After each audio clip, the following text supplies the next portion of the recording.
Well, we finally have some good news for you guys. We have some sort of backlash and revolt inside the cabinet against the net zero agenda. Specifically, the aggressive route towards the net zero agenda that Boris Johnson is pushing for. So there are apparently a number of cabinet members who are speaking out against this whole direction and vision for the country, because luckily, in a weird way, it's very sad and dark.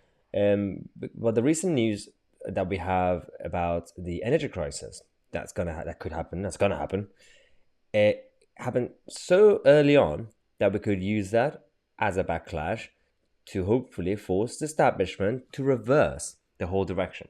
It's still not too late in terms of reversing the whole agenda. So it's better for it to happen now, for the narrative to start in terms of the crisis. Otherwise, it will be way too late. If you fall into the whole black hole of economic crisis, the energy crisis, the cost of living, living standards in general, and everything else, then what are we going to do? How are we going to save this country? The cabinet ministers are now telling Boris Johnson to weaken his green plans and boost the UK gas production to help with the cost of living crisis.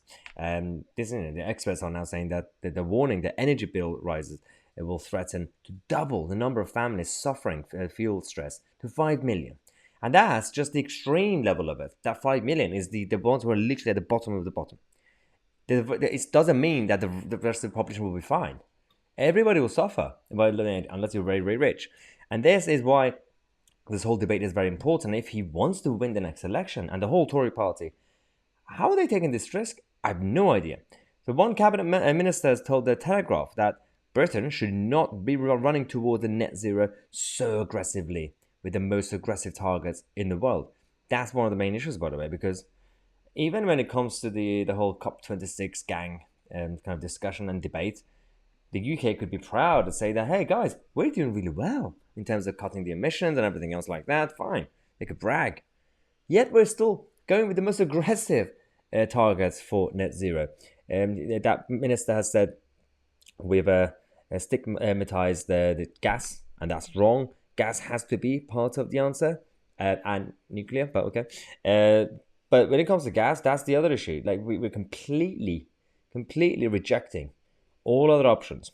From the old school, messy ones like coal mines and to gas and now they're even rejecting the futuristic and advanced version of nuclear, which is cheaper, more affordable and smaller nuclear stations. Because that will be a lot better, safer, it's cheaper, quicker to make, and that's the whole point of it. It's easily manageable, but you can't talk about it. You can't talk about gas. You can't talk about that. You can't talk about anything. And this is why we are losing the whole debate. But if there is a revolt inside the cabinet, then I will welcome it, because I think there's still time to make sure that we push Downing Street to think again about the aggressive route towards net zero. I'll come back and discuss this more often, later on. Thanks again for watching. I'm Tousi, and we are the media.